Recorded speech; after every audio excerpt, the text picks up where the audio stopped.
Just a reminder to turn your cell phone to vibrate off or mute, or whatever's going on there. And we'll start with an opening statement from Pat.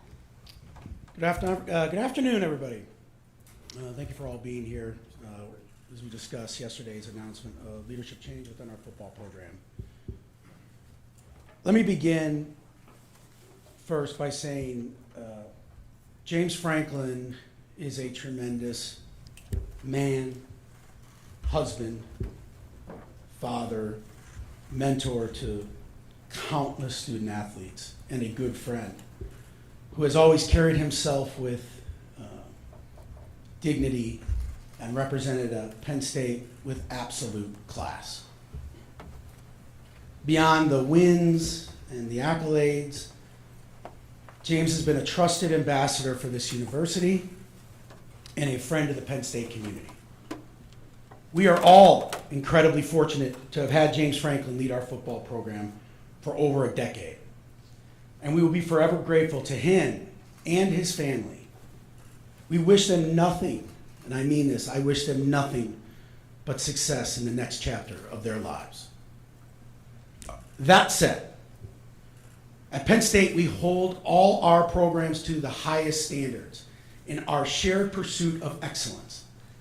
My job is to evaluate everything and make hard decisions for what is in the best interest of our athletes, our program, and our department. Football is our backbone. We have invested at the highest level. With that comes high expectations.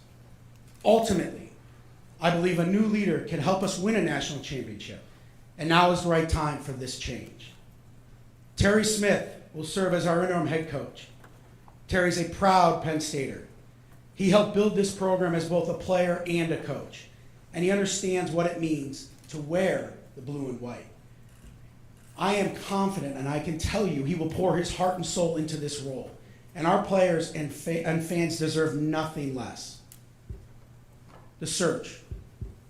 We're going to continue to conduct a national search. Our next coach will be someone who embodies everything Penn State stands for: integrity, accountability, toughness, humility, and an elite motivator. We'll find a coach who can achieve excellence at the highest level, doing it with confidence and conviction. Recruiting will always be a pillar here. We want someone who will attract elite talent, retain players in the NIL era, and make Penn State a destination.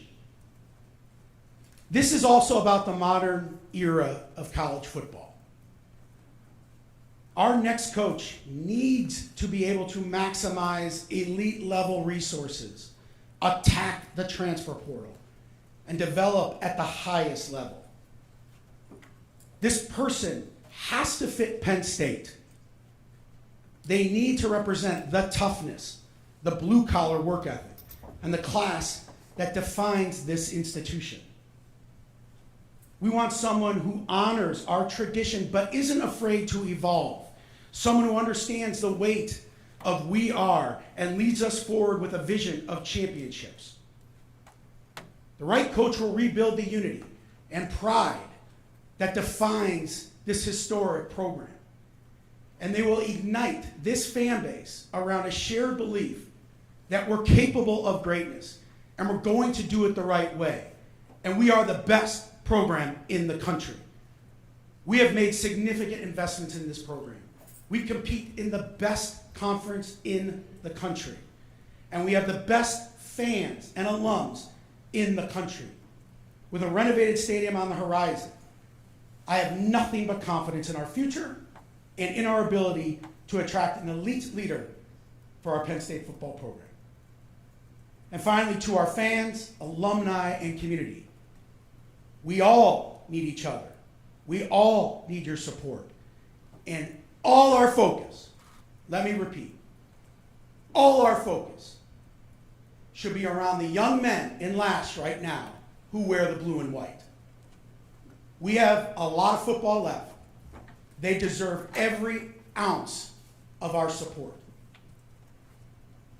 At that, I'll open it up for questions.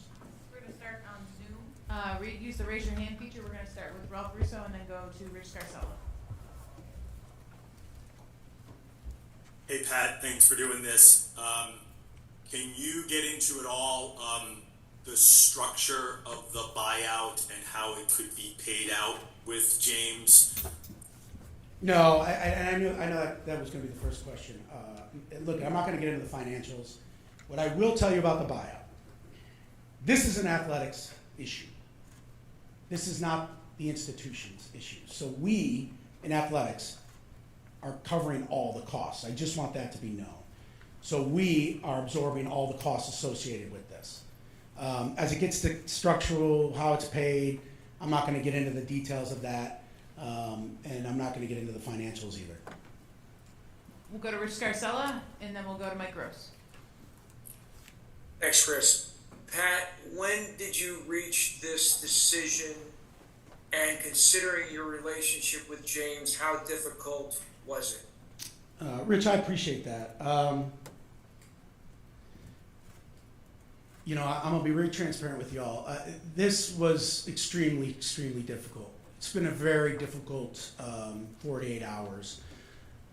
I felt after Saturday and sitting down and looking at everything that where we were and what was in the best interest of my kids, my student athletes, and my kids, meaning you guys know I call our athletes kids, my kids, and where the program was going.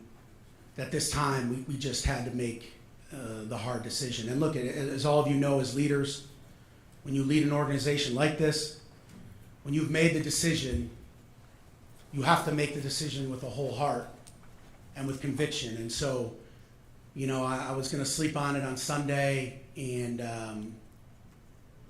but I knew it was the right course of action for us as a program, and more importantly for the team. So that's kind of how it transpired. You take data, right? This is not a 3-game thing. This is really diving into where we were as a program. What is the trajectory of this program? And you all know, and I'm not shy to admit it, I'm here to win national championship. And I believe our fans deserve that. And I wake up every day trying to achieve that goal. So, long-winded answer, Rich. It was kind of on a Sunday. Hey, this is probably the time. We'll take 2 more from Zoom. We'll go Mike Gross and then Brandon Marcel.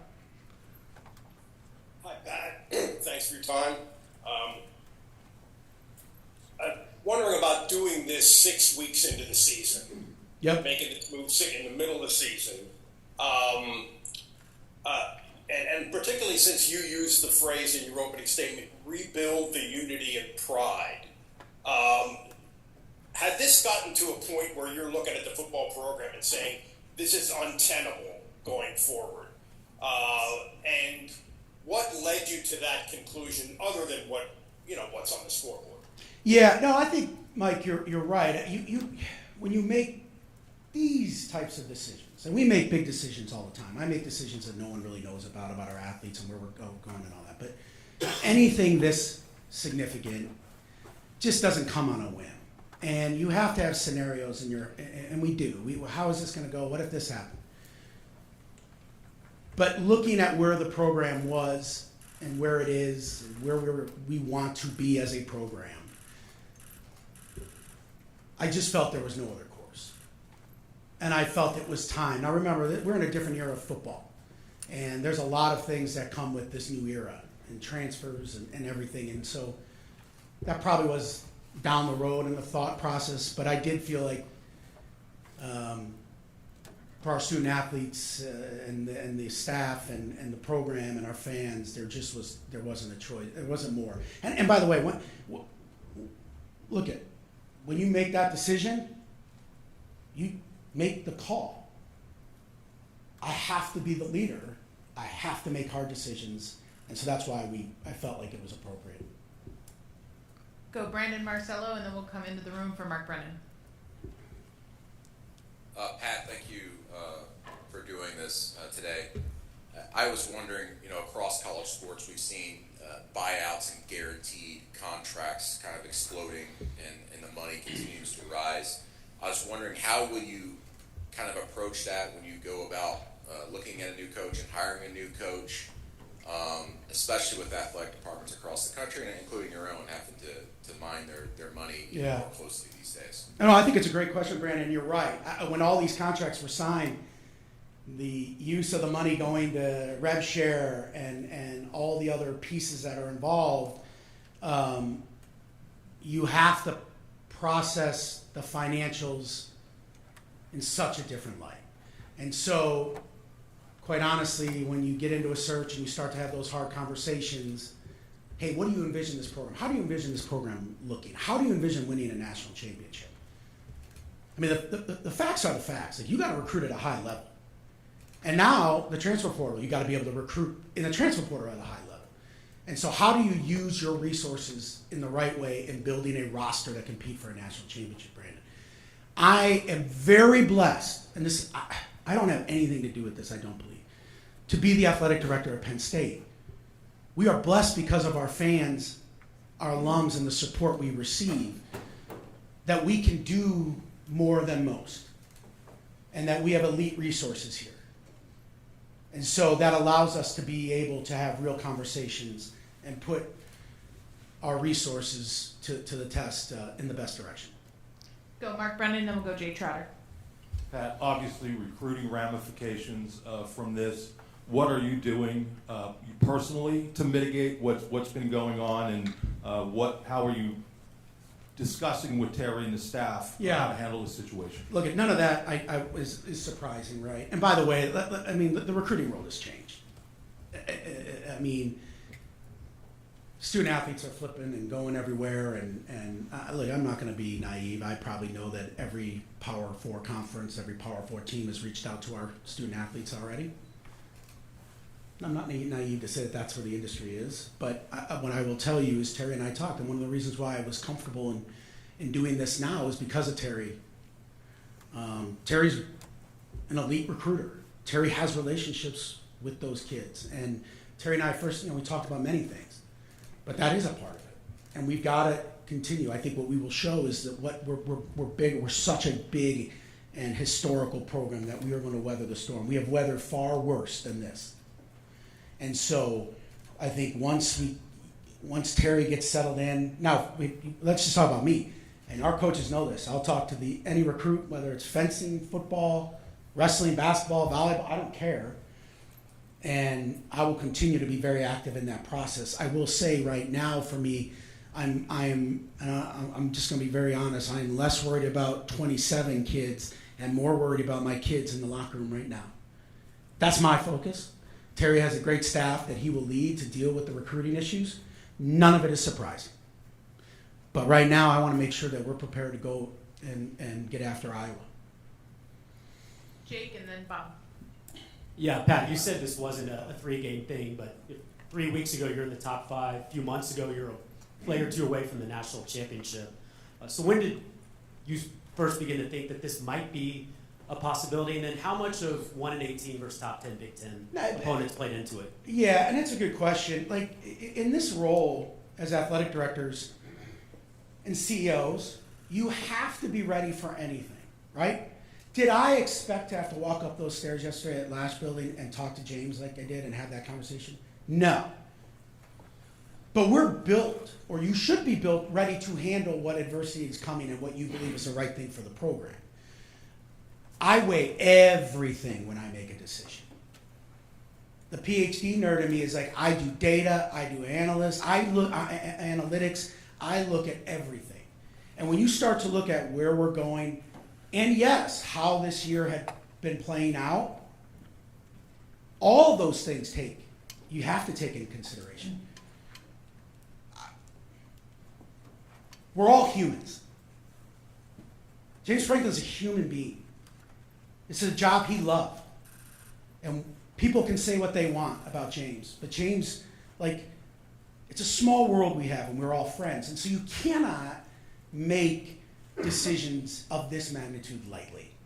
So to say, we lost to Oregon and we lost UCLA. No, it's about where are we as a program? Where are we going? How do I give my student athletes the best chance to win? How do I continue to build this to a place that we are the best program in the country? That's the motivation. And so as you start to put all those things together, you got to make the call.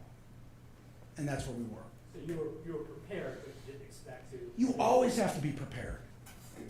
You have to be prepared for everything. And so, yeah, that's the nature of the business. In 1-18. All of that plays into it. Everything. Jake, we need to move on. Bob Flounders and then Allie. Hi, Pat. Hey. How are you doing? I'm great. I know clearly it's an emotional time for you. You've referenced the fact that the athletes are your kids. And there's no question that you're always around the Penn State athletic teams, especially the football program. Yep. One of your kids' career came to an end at the end of this game. I was just going to ask you your thoughts on Drew Aller, his injury, what he's meant to Penn State, and to just your thoughts on what he's done. Yeah, it's hard for me not to get emotional about that. But he's just an amazing kid. I don't know what else to say. He's been through a lot. And he is that. He's a kid. And I think to see someone who's gone through a lot at a young age, and anyone who ever doubts that young man's commitment to Penn State and Penn State football, you don't know what the hell you're talking about. Sorry, I can't believe I'm getting that emotional, but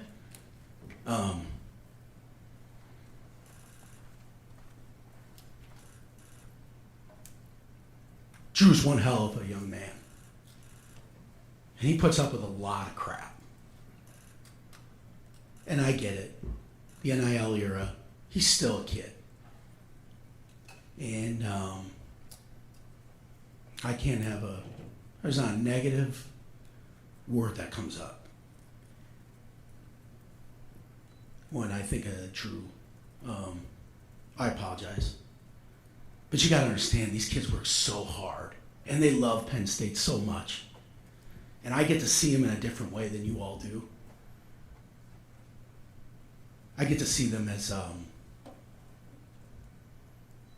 like I said, my children. And so much bigger than, how many touchdowns you throw. I get it. Look, I'm not trying to, lie to y'all. We all know we want to win. He wants to win in the worst way. He's working his hardest to do that. And to see it end that way, you never want that.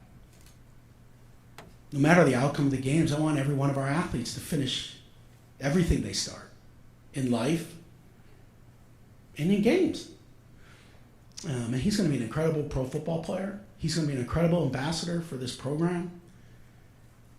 And I got to be honest, the fact that he's stuck with us, it's pretty awesome. And I tell all our kids every time, I'm going to have their back every second of the day, and I will never stop doing that. He's faced a lot of adversity here, and I love the kid, and I love him, and he'll be great for us right now. He's going to be great for Grunk and giving him, I mean, he works hard. He's a smart football player, and he has an incredibly bright future playing ball at the highest level. And sorry, yeah, that's my take on it, Drew. Last two, Ali Barubi, and then we'll go to Tyler. Hey Pat, you talked about Oh. weathering the storm. This isn't the worst one that Penn State has endured, but the fan base was pretty divided both before the announcement of firing James Franklin and after. How does this fan base come back together when it feels like it's at a fever pitch, all of the noise outside of what's going on? I think we got to be steady. I think we have been built. We'll look at. I'm not. Penn State's built for stuff like this. We have to come together. That is the unity. We are a strong force. We're the most powerful department and university in the country. We stick together through this. It's okay. I don't know about your family, but my family argues all the time. I had my two brothers in this, and that happens. But we're going to do it with, I would hope, with class and dignity, and get around one simple thing. The young men in that locker. You can hate me, you can hate James, but like Drew, rally around them. They deserve it. That's who Penn State is.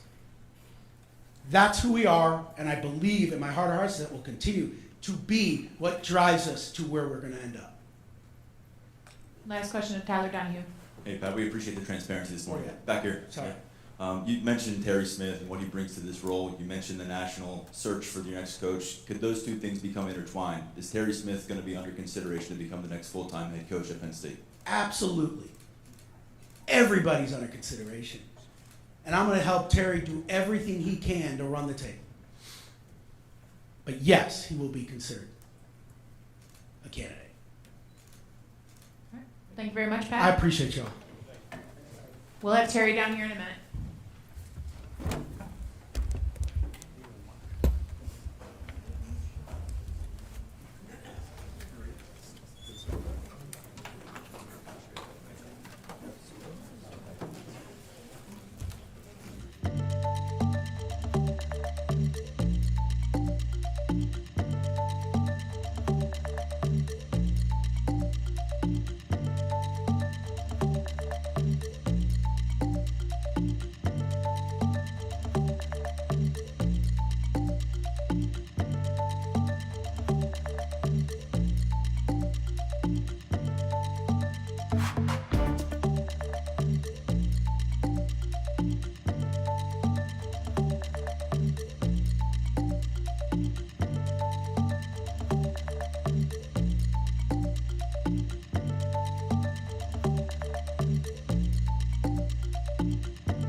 All right, appreciate everyone for joining us for Coach Smith's press conference. We're going to start with an opening statement from Coach, and then we'll go to Zoom for a few questions, and then we'll go questions in the room. Good afternoon. First off, I would like to thank Coach Franklin for an incredible 11 plus years of service, dedication to this program, to our student athletes. I've known Coach a long time. He brought me here. You know, we entered this year in year 12 together. I learned so much from him. As a parent, a father, a coach, how to run a world-class program. It's a tremendous opportunity for me to have worked with him. I'm fortunate that I played for Coach Paterno, and now I played for another very successful coach here at Penn State in Coach Franklin. As for me, I appreciate the opportunity from Pat Kraft and administration that they entrusted me to lead this program forward. Penn State holds a dear place in my heart. I'm a third generation Penn Stater. My dad sits up top. He's a 68 grad. I'm a 91 grad. My son's a 07 grad. My daughter graduated here recently. I call this place home. I love this place. I love the blue and the white. I'm proud to be sitting in front of you.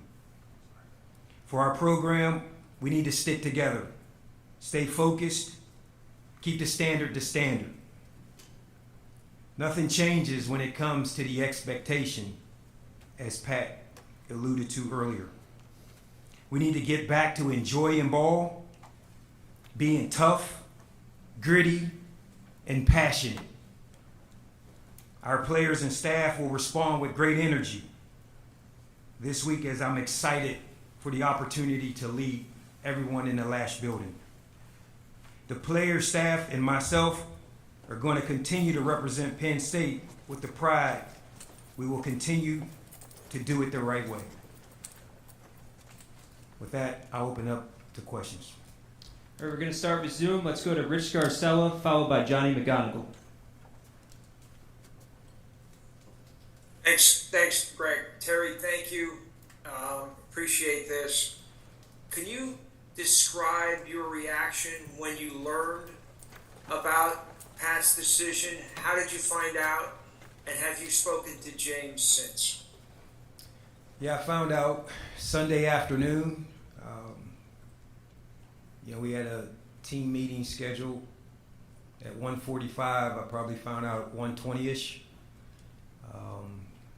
I was stunned, like most people in the building, most people around the country. I was fortunate to speak with Coach Franklin last night. It was a heartfelt conversation.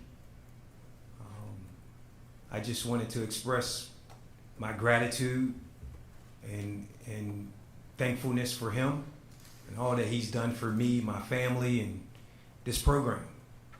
He took us out of a dark era and got us to be a relevant program again. And we don't take that for granted. Let's go to Johnny McGonigal and then Devin Jackson. Terry, thanks for the time. Over the last 24 hours, we've seen players, past and present, sharing their emotions, their feelings on James's firing on social media and otherwise. How would you describe the temperature of the team and of the locker room and how you guys move forward from that?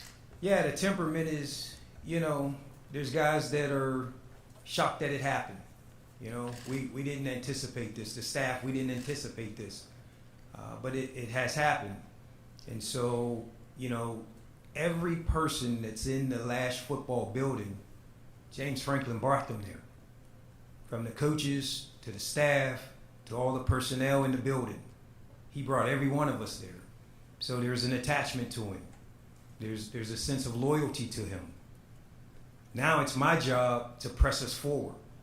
It's my job for us to be where our feet are, be grounded right here, and be able to represent Penn State in a proud fashion.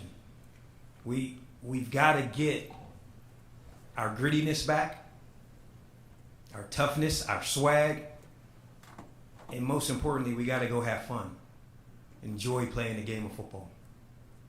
We'll go to Devin Jackson with the Philadelphia Inquirer, and then we'll go to Mark Brennan.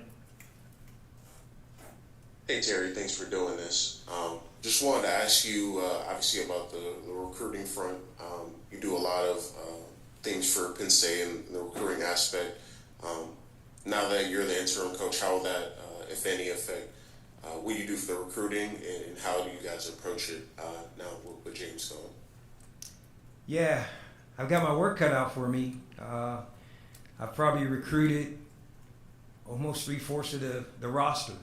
And a lot of the committed guys, I recruited those guys.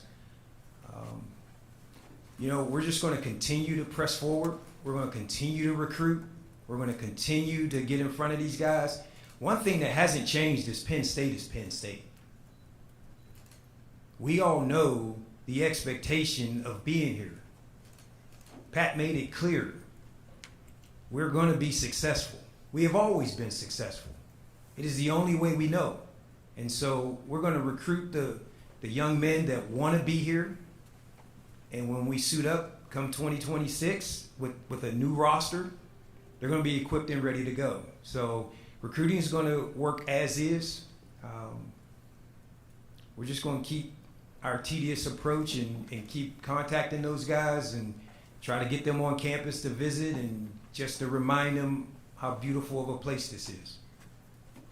We'll go to questions in the room over here on the right, Mark, and then we'll go to Bob. Terry, over here. You mentioned that you have a lot on your plate right now, understandably, but do you view this in any way as a chance to prove that you could be the guy who is the ultimate full-time head coach at Penn State?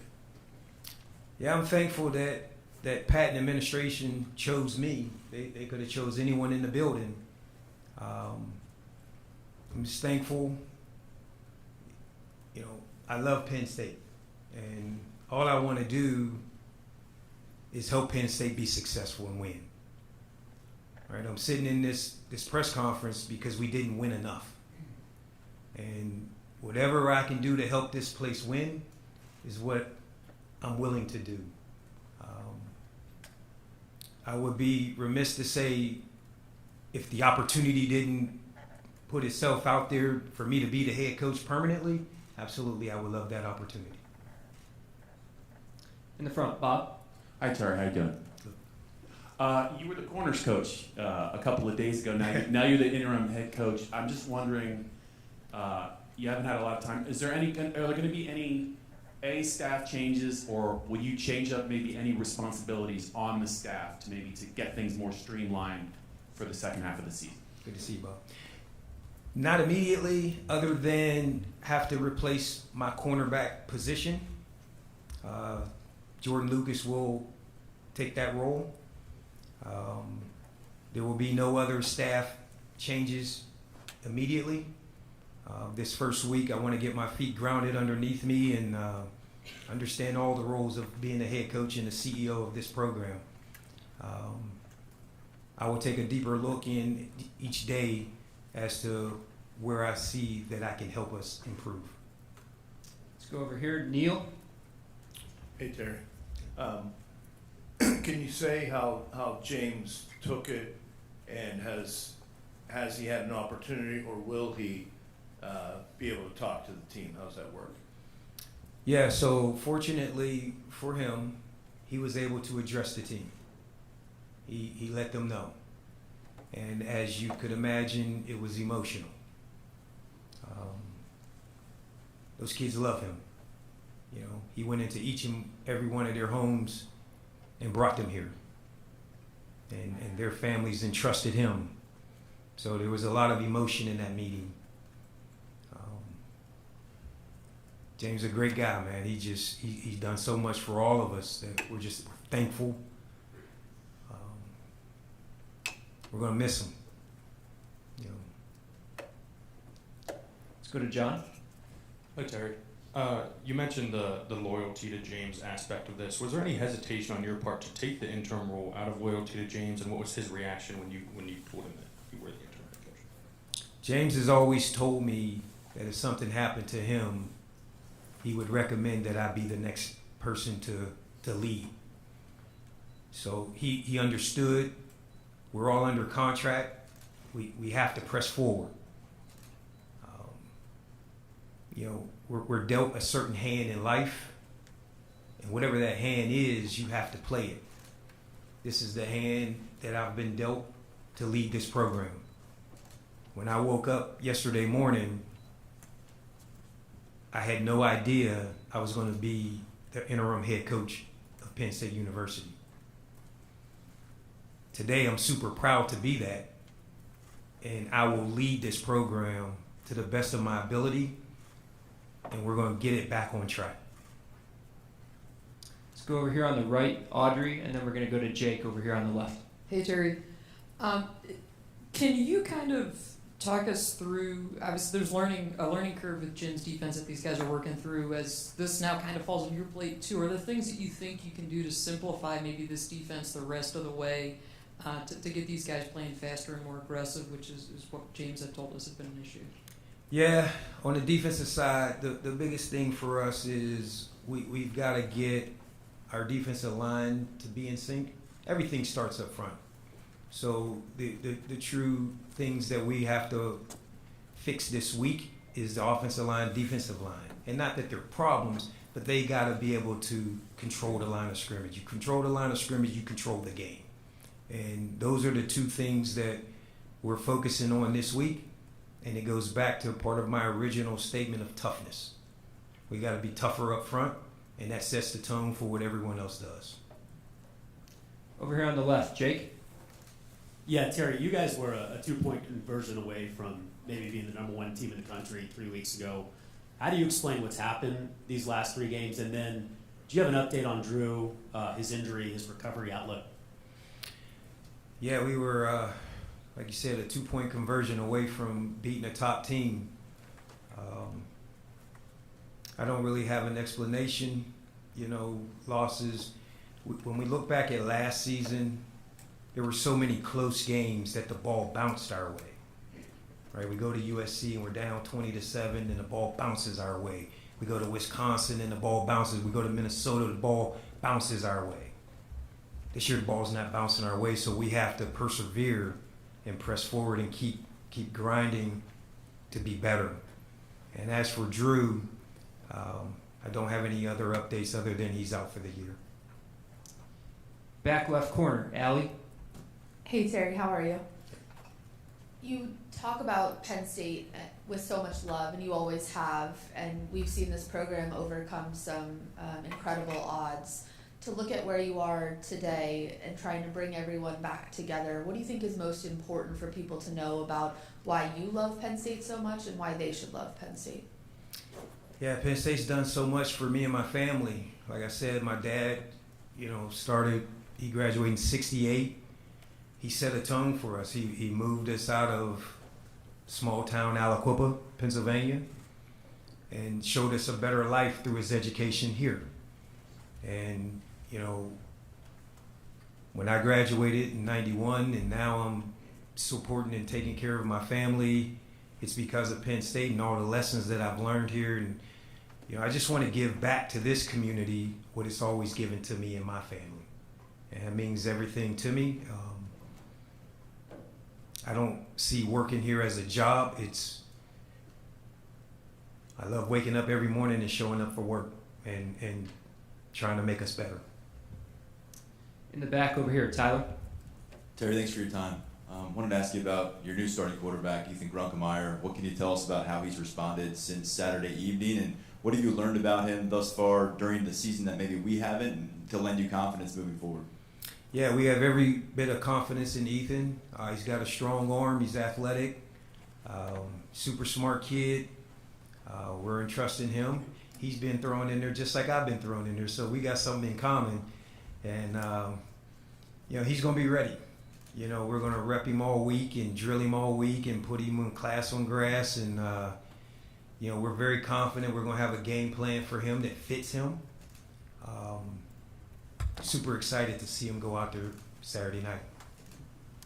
Over here, back left, Bethany. Hey, Coach, thank you for your time. You inherit a 500 team, especially after the expectations coming into this season. Maybe a fan base that's divided. You mentioned the temperament in the locker room. I'm curious, when this season is all said and done, what you would define as a successful second half to the season and how you hope to achieve it. Success is the team pulling the rope the same direction. It's when you watch us play, you guys will come in here and your questions won't be effort. Your questions won't be they look lethargic. If we lose, it's going to be because that team beat us and they were just better. We won't answer questions about how we lost the last 3 games. There's not one of those teams that we could arguably say was better than us, including Oregon. So I promise we're going to put a better product on the field that every Penn Stater is going to be super proud of. In the front, Greg. Get it. Thanks for your time, Coach.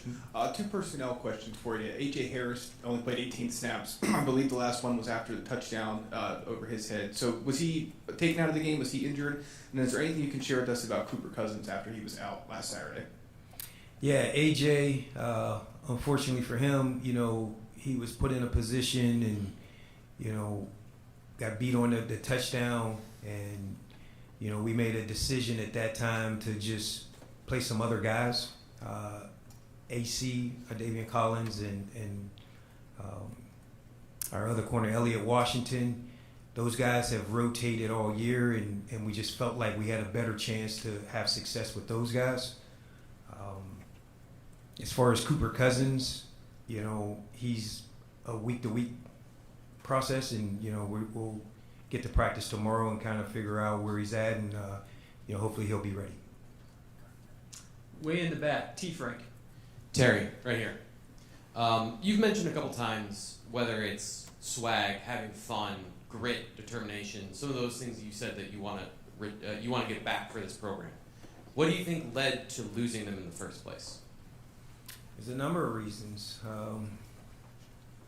We're in a new era of football, and like Pat said, you have to navigate everything about it. NIL, there's money, the locker room of bringing 125 guys together as a team, bringing individuals like a hand and making them collective.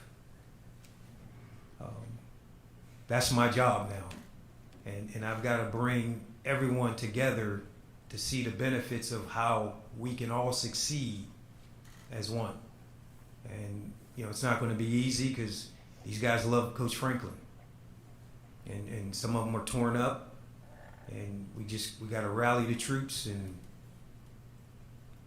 become one. We got time for 2 more questions. Let's go over here on the right to Max.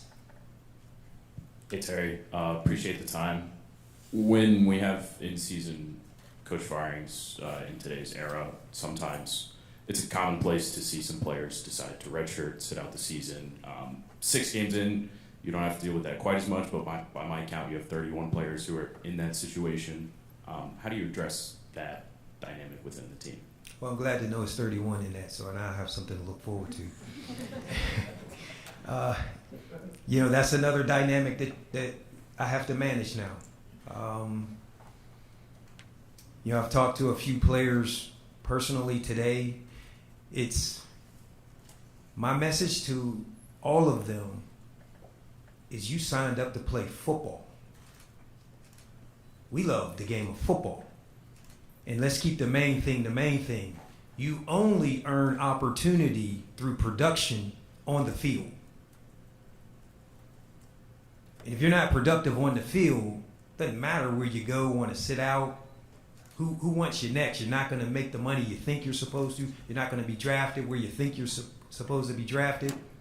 So my message is we have an opportunity to come together, win the season, shock the world, and we all can have success together.